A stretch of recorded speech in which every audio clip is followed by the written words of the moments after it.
Hello everyone and welcome to this brand new video, and you're probably wondering why I'm doing it, where is the new forget about it, where is the new tutorial and whatever, who are you, why do we care? You're here because of the title, I guess, the controversial title of Change the Channel, what's happening lately with Channel Awesome.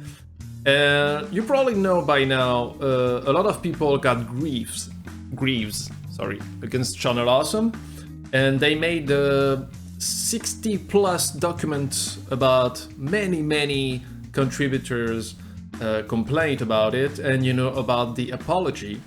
If you don't, I will try to link you the document in the description of this video. And now you're wondering, but why are you making this video, Shad Panda?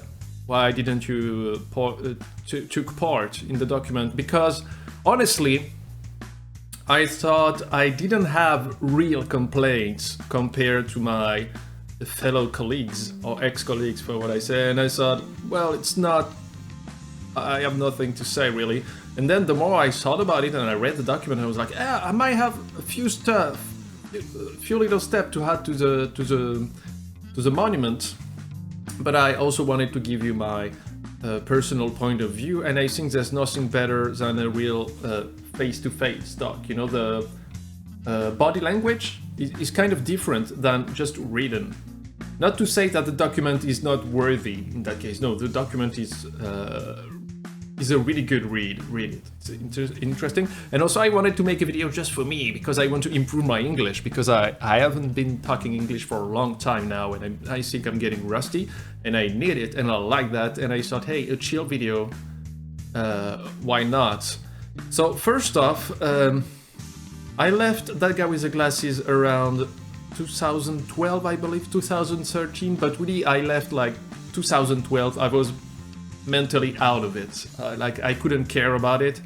I found a new job.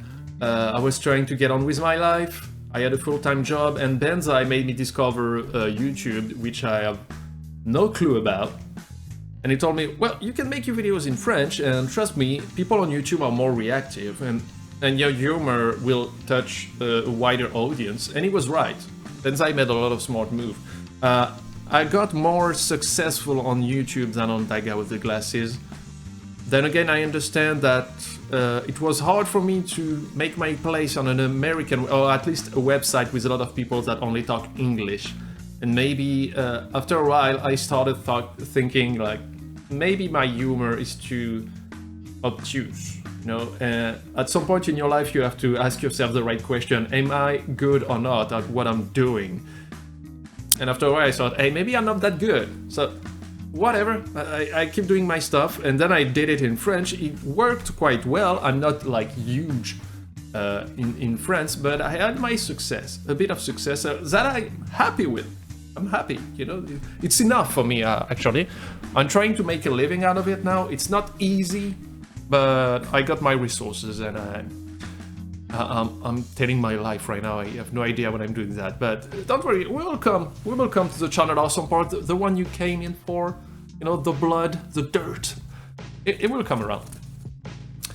But I wanted to share my personal experience as of today. Like, I tried to move on. To move on, but then everything resurfaced like 2 weeks ago or something, I believe.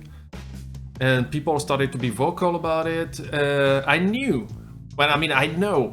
things were not good with the site, but it was like minor grievances. And when I read the document, I read it like really fast, because the document went out 60 plus pages, 65, I believe, 67. And I read some of them, I was like, what the fuck? People I knew. People I care about, people I call friends, because I saw them, and I thought, wow, that happened to you? I knew a lot of stuff that went on with That Guy with the Glasses. But some of them were brand new to me. When I read the document, I was like, wow, that's fucking shitty, man. That's fucking shitty. I knew everything about what happened to Allison, Obscure Salupa. I knew a bit that happened to Phelan. For Sean, Hope Within Chaos, I didn't know. I was like, what? And then I read more and more, and I was like, I'm not surprised. But today I'm going to tell my personal experience, but then again, keep in mind that I didn't think it was relevant or important enough to be mentioned. It's just like minor bullshit. First off, when I entered the site was because I discovered Banzai actually on the site. I was like, oh, that's neat. Like a French guy doing videos on an American website with the Angry Video Game Nerd and stuff. That's cool. And I started talking to him on Facebook and it was really nice. And I made him this song that became his Games You Might Don't Know theme, his song. And now he's using it for his new show in French. So that's really nice. Like a nice memory. Because I don't want this video to be just negative points, like everything was terrible, and we were sad and crying and hungry. No, there are actually good stuff that happened too, and I want to make a point of that a bit. We'll come to it. So I met Banzai and I started making music for him, then I made music for other people just because I wanted to, because I like doing music. And then Mike Michaud, I met him in Austria, and he told me, well, I know you make videos too, what about we make you a contributor? I was like, why not? And it worked a bit. And then I met Welshi and we started making videos together. It was awesome. My time with Welshi was always good. We still talk to this day. It got less air. But things were going nice, but I mean, me and Welshi, when we really started being a duo and thinking by pair, we were really vocal about the bullshit with the site, because for me, I'm going to be quite honest and blunt here, but this company is not a company. Like, they have no idea what they're doing. The only one that was smart enough was Michaud for protecting the IP of the Nostalgia Critic, you know, the bread and butter of the website. And basically, if Doug wants to leave and make a new show, he can call it the Nostalgia Critic. That was a smart move by Michaud, you know? But we knew, like, Welshi and me were like, we can say anything we want. And if you look at our past work, we were really vocal about it.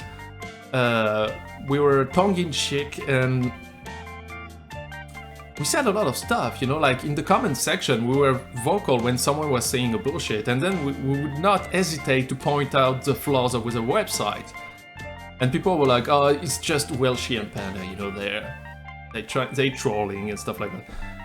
And one time I remember, I wouldn't let anybody bullshit me in the comment section. I was very hot-headed, you know, I got a temper. Well, less now, but I used to have a really bad temper, and when someone was being rude or aggressive toward my work, wouldn't hesitate to tell them, you know. With hindsight, I should have not done that, because you don't do that, don't act bad. You know, I regret now, if to this day, if sometime I lose my temper, I regret it, because I'm like, don't do that. And one day I was responding to someone in the comment section, and Rob sent a message to Welshi saying, I'm going to send you a reprimand because the way you act in the comment section. And Welshi was like, what?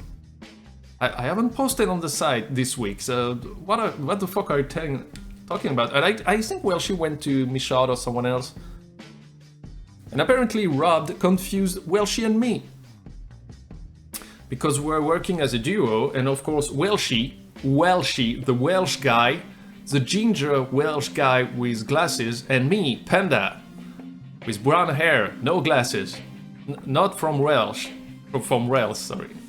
And that was kind of insulting, like, oh Rob, you can't take us apart. And I was invited to your 4th anniversary movie, and I made music for the site and stuff like that. And you can't make us apart. That's kind of disrespectful. And a bit xenophobic, by the way. And that was funny, and Welshi was actually not furious, I would say, but he was like, are you fucking serious? Like, and you call yourself a company, and then we're like, you give Welshi a reprimand, but I'd like to point out, we don't have any contracts, we're not employees. You're not hosting our videos. At the time they were hosted on blip.tv. So basically you have no legal bounds to reprimand us. Like, you can say, we don't want your videos anymore, but you can't do it like that. There's no real company here. You're just a fluke. That's what I wanted to say. You know, when I see French people, like people on YouTube, and they, oh, I'm going to make a video about the Nostalgia Critic because praise. I was like, you're so far from the truth, dude. Because they actually believe that Doug is a the puppeteer, the main master, the big cheese, when he's really not. I mean, Doug is a bit clueless. Like, I don't wish him to lose his job or whatever. You know, I don't mean no harm on anybody, but you have to face the truth sometime, and I will come back to Doug later. But for me, Doug started creating his 5-second videos on YouTube, and he got copyright claim, I believe. And they thought, well, we need to move from YouTube to something else. And Michaud had the idea, or Mike Ellis, I can't remember. But he has the idea to make his own website and try to find someone that could host the video. And then all of a sudden they got very popular and money came in. But they didn't really know how to prosper on that. It was the fluke, luck, communication that they didn't have a grasp on. And then the site became more and more popular, they made money, but for me, to these days, I don't know how to run a company properly. And now I'm going to tell you the story of the day I got the boot. And I should use quotation mark because it didn't feel like getting the boot or whatever, because I wasn't an employee.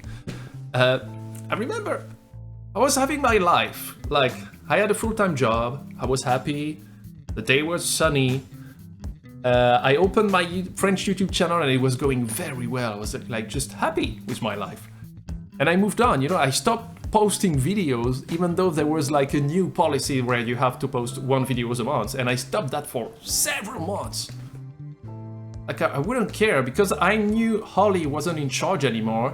And when she were in charge, I tried to make 1 video a month because I didn't want Holly to get mad at me or to get her in trouble for whatever reasons. I was trying to do it. When I knew she was gone, I was like, fuck it, you know, I don't care. So in my mind, I was out of the sight. Out of sight, in the pocket. And then one day, I think a year later, before I stopped posting video, Rob sent me this message, which made me believe it's the one that redacted that weak-ass apology that I posted, because Rob is really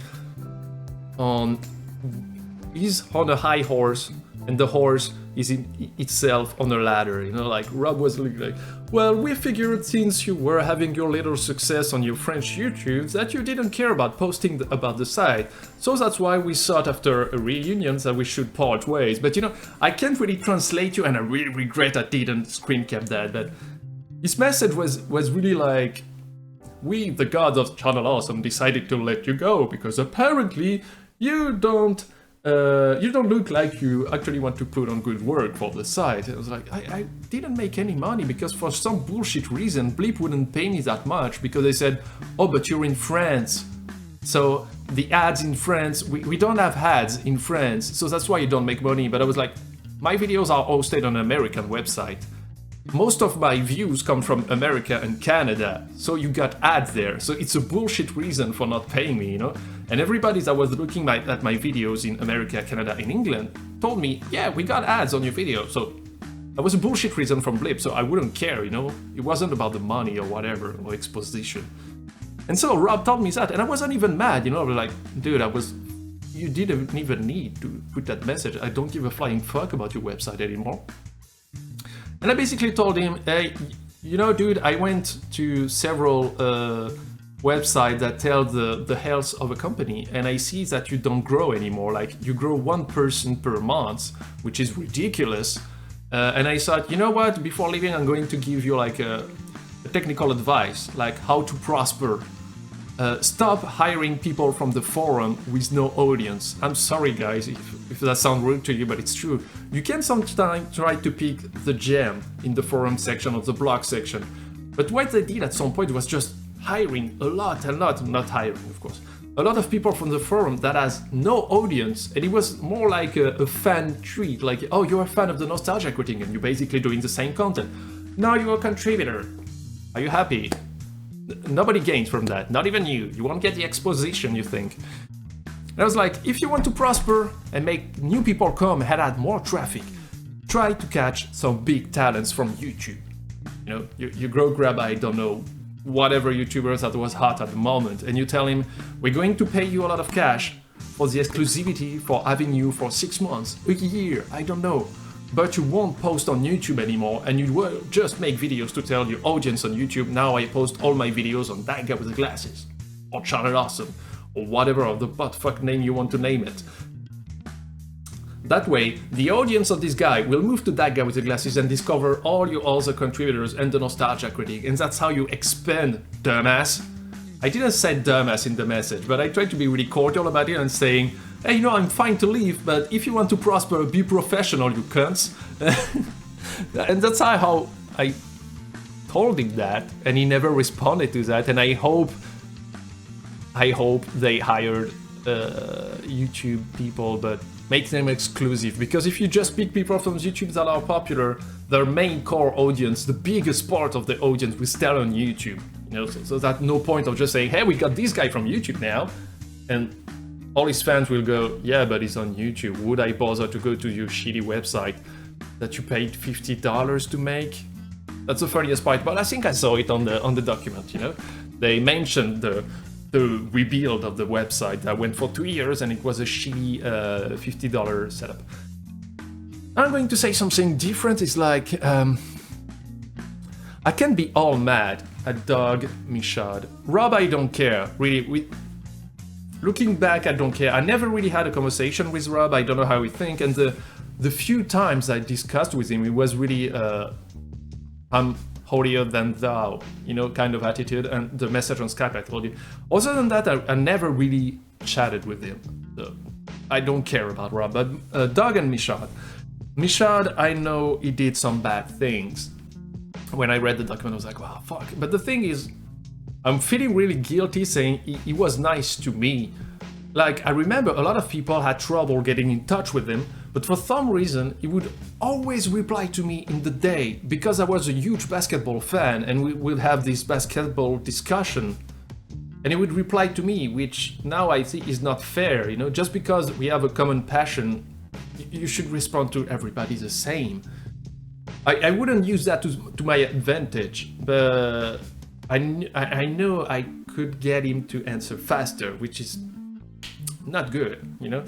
But, and then also, they invited me to year 4 of Too Boldly Flea because, well, she couldn't make it. You know, I'm not going to be like, they invited me because I'm so good. No, at first they wanted Welshie, but Welshie was like, I can't, I work. Ask Panda, you know? So I can't be really like, acting like, oh yeah, I'm so good, I got invited to the 4th year. You know, I was just invited because Welshie recommended me because he couldn't make it, you know? Face reality is good. You know, don't be ashamed to be who you are. And so, the thing is, these people paid for a full trip from France, which is expensive, you know, I believe. I had a 12-hour flight, and for me it was vacation, you know. Every time I go to America, I'm happy because I'm discovering this country, this huge, fantastic country. That's good. And when I went there, Michaud was like, hey, on Monday I can bring you to a Chicago Bulls game, NBA, good seats, and he really paid for good seats. And it was nice of him, you know. I was like, that's nice. And that's why today I'm feeling really guilty to say that guy was good to me, Mike. But he was terrible with a lot of people, and I don't want to defend him. And I'm kind of in between, and I think that's maybe some of the part that went in my head, like, I can do that, I can do that. But then again, like I said, they paid for a trip to Chicago. But when we went there, the first day, Doug was like, so guys, we're going to shoot this. It's going to be like very long days, 5 days of shooting.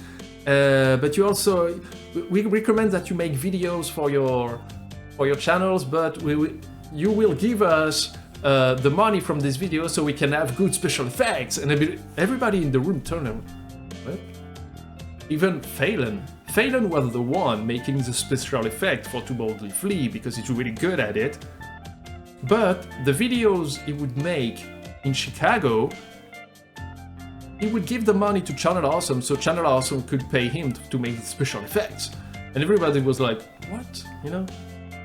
It didn't bother me that much because making video on That Guy with the Glasses wasn't my job. So I was like, whatever, I will give you, yeah, those $8 I will make out of 4 videos because Bleep wasn't paying me that much, you know? But for the other ones, I understood why that would trouble them because most of them at the time would make a living out of it and they were earning more than me. Again, because they were Americans or from Canada and Bleep had a bullshit reason. So people will be hold on, you're making me come for 7 days in Chicago, which means I can't work. So I will appear in the movie, okay, exposition, I get that, but if I want to make videos with my friends, I will have to give you the money so we can pay Phelan. And that felt really weird. And that's malpractice, I believe. I mean, especially for Phelan, like Phelan, work so you can pay yourself. You know what I mean? And then after that, I'm just going to talk about, because again, I said, Mike Michaud, you were nice to me when I was in Chicago. Thank you for paying for the plane and the hotel. Thank you for the Chicago Bulls game. But the way you acted, man, no, I can't tolerate that. That was shit. That was really shit. Get your shit together. Rob, get out of the business. You're not for it, really. And now, Doug. We're going to talk especially about the filming of To Boldly Flee. Doug is a terrible director. Terrible. Like, he don't know how to proceed. And Gillian was there at the time. She was replacement for Holly because Holly was being hospitalized and she came the day after her surgery because she had everything traced, planned, with time and everything. She had all the roadmap, so the filming would be good to anyone. And I think she gave it a bit to Gillian so she took her job before she came back. But the boys would not listen to that. Like, Gillian went crazy, and Holly the same, because she was always trying to make things comfortable for the contributors, for the people, because we spent our day waking up at 6 in the morning, and sometimes we would not go back to the hotel before midnight or 1 a.m. And I'm going to tell you the story. It was shitty because the organization was just shit. They had no storyboarding or just basic skills to make a movie. And Doug is so obtuse and think he can manage everything. And you can't, mate. You can't. And I know if you watch this video, you will be mad saying, oh, well, Panda, what do you know about it? Well, I know a bit more.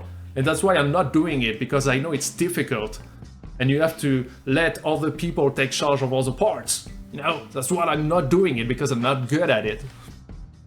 It's on the filming, I remember especially one scene where I had a scene where I was just standing in the background. You know, just imagine, I'm here. Lindsay was to my right. Lindsay. I'm sorry, I've been butchering your name for 6 years. It's not going to change, darling. I'm so sorry. But I respect your name. It's a good name. So I'm going to say Lindsay, if you're right. Lindsay was there and Louis, Linkara, was there. And they had a scene where they would talk to each other, and I believe Justin was in the back. Yeah, and I was there.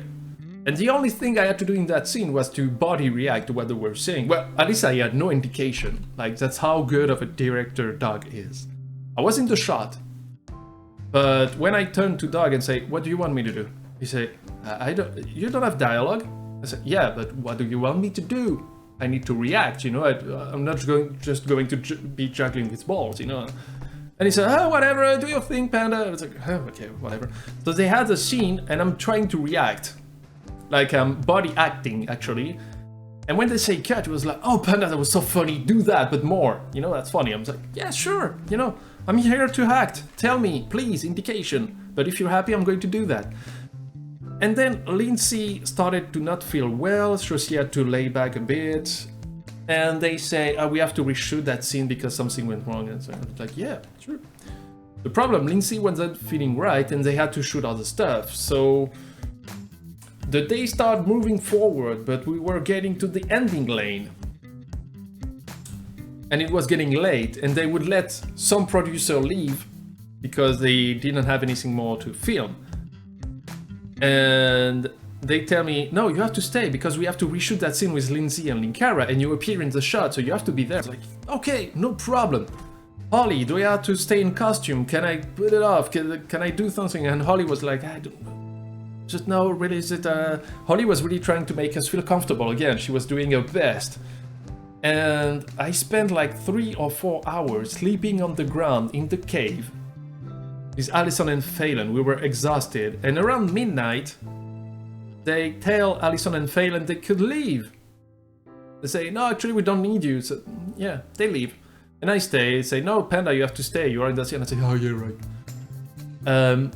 Midnight, past 30 minutes. I say, hey Panda, it's now. I say, okay, jump in my suit, get up. Try to wake up, and I'm like, yeah, okay, I'm going to body axe the shit out of this. And they film the scene and I'm doing my stuff, and Doug is like really happy with the scene. So, oh, Panda, you was a good. And then I realized when the movie was out, they cropped me out of the scene. It's just to focus on Linkara and Lindsay. I was like, are you fucking serious? You made me stay for more than 12 hours. No, not 12 hours, but a fucking lot of time to not have me where I could have been in the hotel 2 or 3 hours earlier. I was like, God. It's insane, man.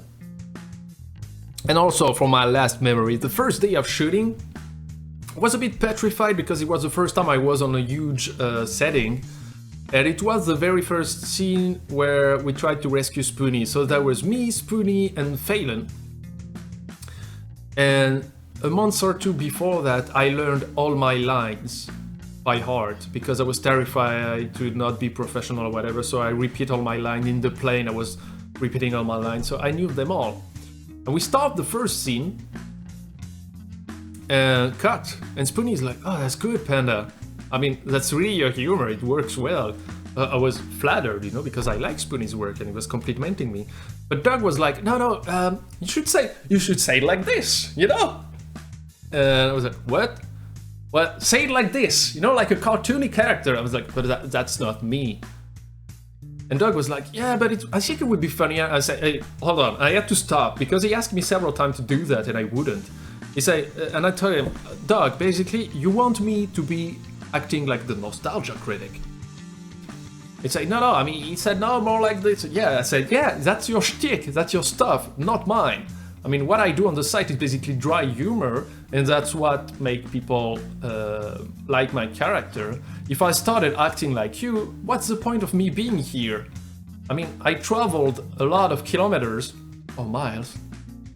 You paid to have me here, let me be me.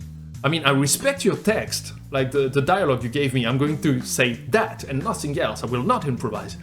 But let me be me. If I started acting like you, what's the point? It's a huge waste of money. Like, you could just have hired or ask someone in Chicago to make my part. It would have been less expensive. If you pay to have me here with my personality and what I do on the site, let me be me. And he was like, I don't know. And I think Rob, for the first time, said, yeah, we can try that. But I know his plan was to make me say things the way he wanted and the way I wanted, and then just keep his version. But I wouldn't do that. Like, very first day I was like, nope, I'm going to be me. And my only pride about it, apparently a lot of people enjoyed it. I don't appear much in the movie, it doesn't impact anything, but I was happy that a few people tell me, oh, you were so funny in the movie. And especially on the Spoonie commentary, because Spoonie, every time I appear on screen, I think I sometimes said, oh, it's Panda, I fucking love him, you know? And I'm proud of that. I'm sorry if I stood up to you, Doug, but you're not a good director. Mike, you took some piss poor decision, and Rob, get that broom out of your ass. And I don't know which one of you made that apology on the site.